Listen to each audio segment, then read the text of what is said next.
Hi everybody, this is Mr. RB. I'm going to show you how to draw a three-dimensional version of the letter J.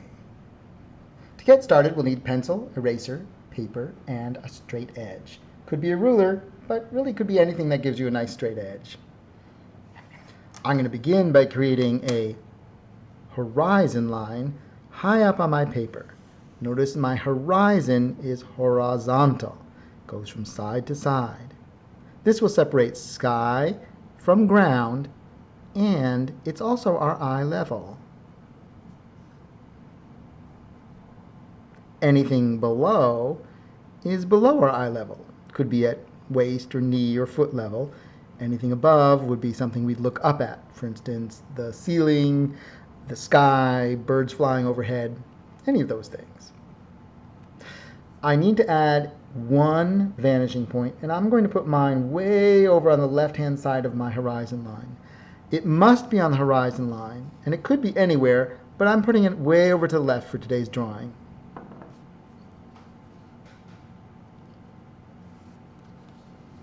Next, I need to draw a bubble letter J. I'm going to start with just a regular fishhook shape. I'm going to add a cross piece and scoop up, and then I'm going to get fancy and use my straight edge. I'm going to go out, out, up, up, and across. There. I have a bubble letter J, some free-handed, some with straight edge. I do get straight lines when I use my straight edge.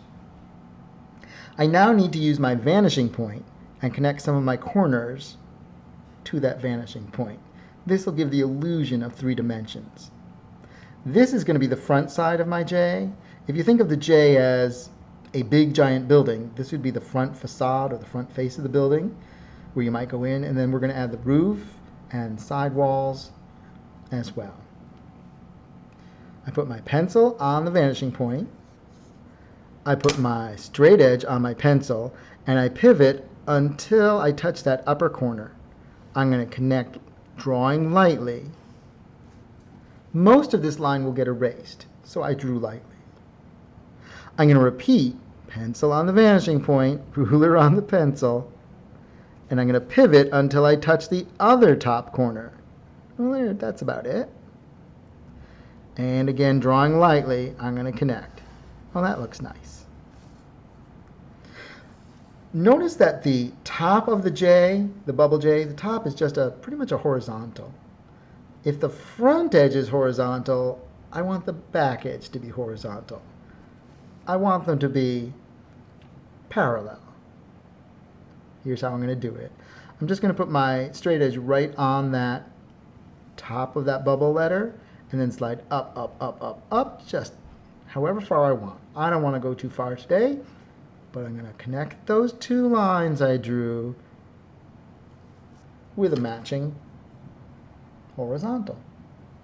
I no longer need all the rest of this work line. I erase that. Remember the part where I said draw lightly, right? The segment that I'm keeping, this little piece here, it's kind of faint, so I'm just going to draw that in a little darker again. That's just a little bit faint. I just want it to stay. I don't want to get confused. Well, I have the roof of the building. Now I need the sidewall over here. I have to put my pencil on the vanishing point, ruler on the pencil, and I pivot till I hit that corner. Whoop! There it is.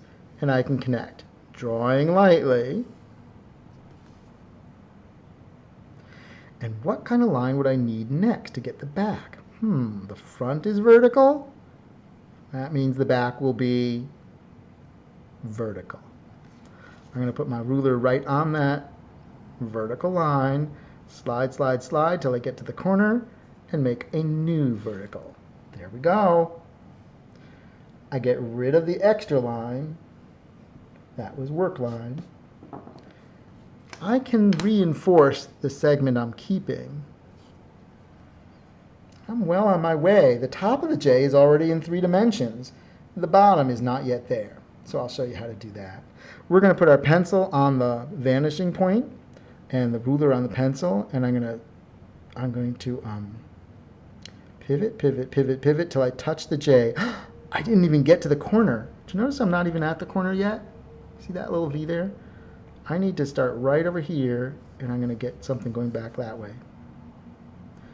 Then I'm going to put my pencil back on the vanishing point and pivot some more till I do hit that corner. Well, there's the corner. Now I can make that line. I need to get the other corner, so I'll go pivot, pivot, pivot, pivot. Notice my finger, my pencil on the vanishing point. Pivot, pivot, pivot, pivot till I get the straight edge on that right hand corner and draw up.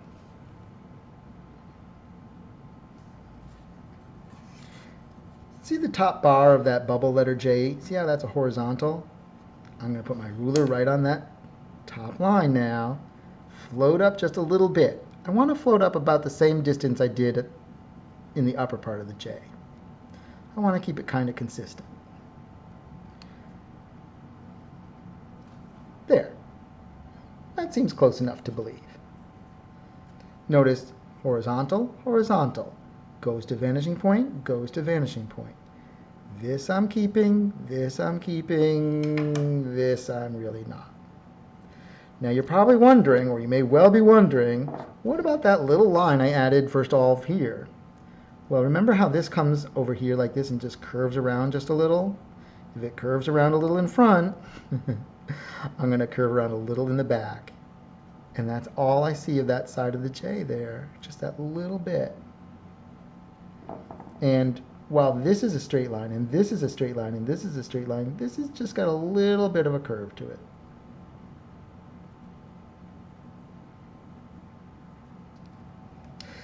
You know how I had that curve showing over here?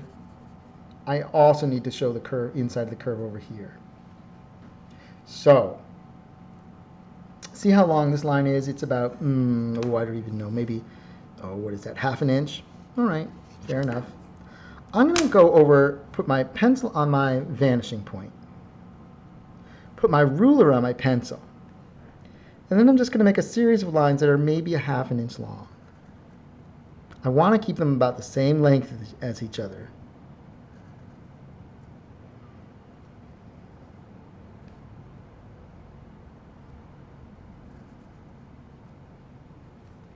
And I'm going to move my way up the J.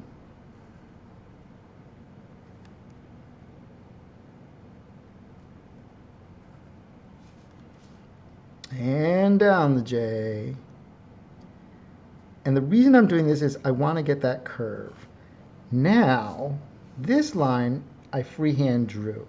It's fairly vertical, but not exact. So I'm just going to, and notice this one ends in the V, in the J. So I'm going to come over to this one, and I'm going to figure that I need to come down here. I'm coming down, and then it's going to curve up.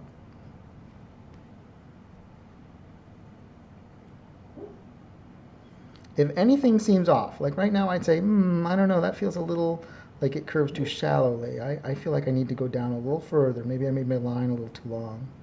I can fix it so it looks right. I freehand drew a big part of my J anyhow, so it's not going to obey strict, simple, or mathematical rules anyhow. But I can use the math to help me by using the same length lines.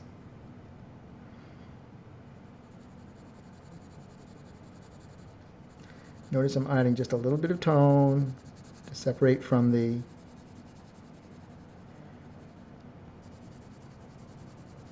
front of the J, the bubble letter J. Get a little bit of tone on the front. We'll say that the sun is coming from over here. Bright, a little dimmer, much darker. And there we have a J. If I want a little hint of shadow on the ground, and we're not covering this today, But here, I'll just fake it in a little bit. I'm just going to put a little, like almost like an oval of tone around, as if there's sun up ahead, up above, and so there's a little bit of shadow going under the J. There are ways we could use to figure out really what shape it should be and really how long it should go in exactly what direction, but that's for a conversation for another day. Anyhow, I hope you have fun with your letter J. At this point, you could add color and pattern or other details. You could add people jumping and jelly beans or other things that start with J or whatever you want to use it for. Enjoy, and I'll be back with you soon. Bye-bye.